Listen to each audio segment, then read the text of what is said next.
Hello everyone, and welcome to my Duel Today official news channel. I hope everyone is having a wonderful day. Before we begin, please hit the subscribe button and give this video a thumbs up. In her bedroom, Holly received a text from Tate asking her to call him. She did not respond, which prompted Tate to get her attention by climbing up to her bedroom window. Once she had let him inside, Tate hugged Holly and told her how much he had missed her. When he pulled away, he confided how scared he had been and how he had contemplated running away, but Holly told him he did not need to leave. A relieved Tate confirmed with Holly that she was okay, and then he kissed her. An amused Holly called Tate Little Romeo after the kiss ended, and she compared him climbing up the trellis to another boy she had known in 6th grade. When she mentioned that the boy had gotten a broken arm for his effort, Tate noted he had done crazier stuff.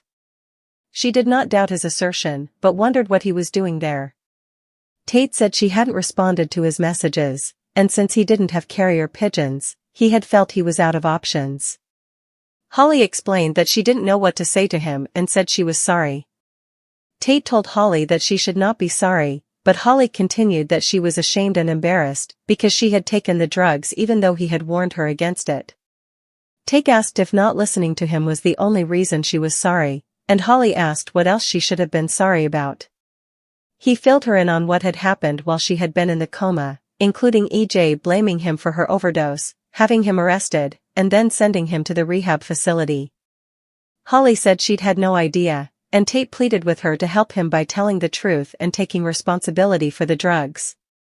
Holly refused, and an enraged Tate asked her why she was willing to ruin his life. Holly said she would tell everyone Tate had not given her the drugs, but Tate pushed back that they would believe him guilty anyway.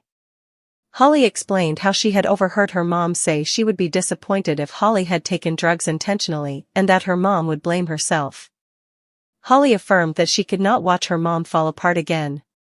Tate asked if she would sacrifice him to keep up appearances as the golden child, but a twist of the door handle interrupted their argument.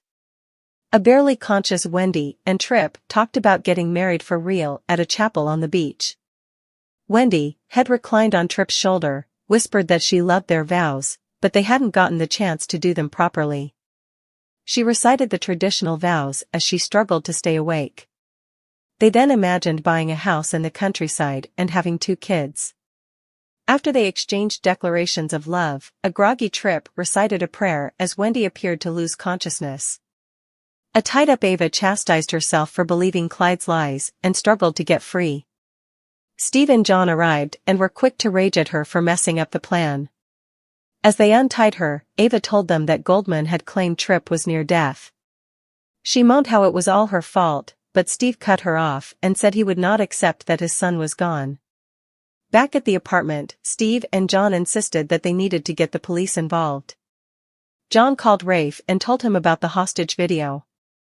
John agreed to send the video to the department through the computer and called the matter time-sensitive. The group decided to take another look at the video themselves for additional clues. As they watched Tripp read instructions in the video, Steve noticed that Wendy had been making gestures and circular motions in the background. He recognized the gestures as American Sign Language and discovered that Wendy had been signing the word beer. John noticed grooves in the walls on the video that led him to believe Tripp and Wendy were being held in a tank. Steve remembered that a brewery was near the airport, so the group rushed to the scene. They burst through the door and found Tripp and Wendy unconscious. Steve and John performed CPR on the couple, and Ava called 911. John said he was losing Wendy as a frantic Ava said a prayer while Steve tried to revive Tripp. At the police station, Rafe and Jada expressed their continued shock that Goldman was the mole. Harris arrived and revealed that he had checked himself out of the hospital against doctor's orders. He wanted to help with the investigation, so Rafe and Jada dropped their protests and updated him on the investigation status. Jada stated they had searched Goldman's apartment and perused her financial and phone records, but had gotten no useful information. Harris mused that as a cop, Goldman was no amateur, and they needed to anticipate her moves by skating where the puck's going, not where it is right now. Jada vented about comforting Goldman following the shooting while the cop had been cleaning up for Clyde under their noses. Jada and Rafe began putting the pieces together that Goldman had probably been behind the attempted murder of Lucas. When Rafe got the call from John about Tripp's hostage video, the trio decided to track via GPS where Goldman's police cruiser had been traveling.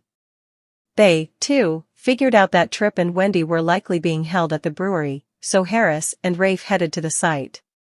They drew their guns upon arriving only to find John and Steve performing CPR on Tripp and Wendy. Abe was praying at Paulina's bedside when a bright light enveloped the room and a woman appeared behind him. A shocked Paulina got Abe's attention, and when he turned, the woman said, "Hello, Abraham," as she touched a wedding ring on her hand.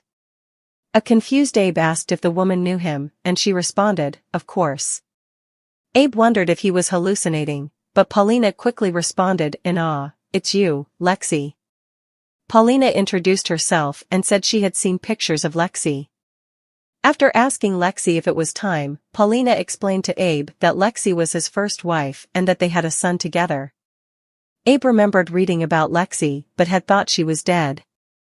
Paulina confirmed Lexi had died of brain cancer, so Abe asked Lexi if she was there to take Paulina to the other side. When Paulina told him that it was her time, Abe angrily stated that he would not let Lexi take her. Lexi compelled Abe to remember the last time she had seen him. Abe flashed back to meeting Lexi in heaven and telling her how much he had missed her and that, when Theo smiles, there you are. Abe emerged from the memory and smiled at Lexi as he told her about how they had met and about their life together, saying he remembered everything. He mused about his pull toward competent, feisty women, and Lexi reminded him to focus on the woman to whom he had made a commitment. Abe turned to Paulina and called her my everything. As Paulina faded, Abe recounted the details of their wedding day and implored her, "We have so much life left to live, my darling." Abe grew frantic when Paulina flatlined, and he appealed to Lexi to remember how she had told him it wasn't his time and that his family needed him when he had been on the verge of death. Abe stressed that Paulina's family and friends needed her, too, and he needed her. Lexi revealed that she was not there to take Paulina, but to help her. She told Abe to close his eyes, look deep into his heart, and transfer his love to Paulina. "Believe," Lexi said. Abe repeated the word as he returned to Paulina and put his hand over her heart. The heart monitor resumed its normal rhythm, and an arriving nurse confirmed that Paulina was breathing. A crying Abe turned back to Lexi, but she was gone. As he watched Paulina in relief, he said softly, "I believe, I do." Thanks for watching. If you like this video, so please don't forget to subscribe to my channel and don't miss any updates.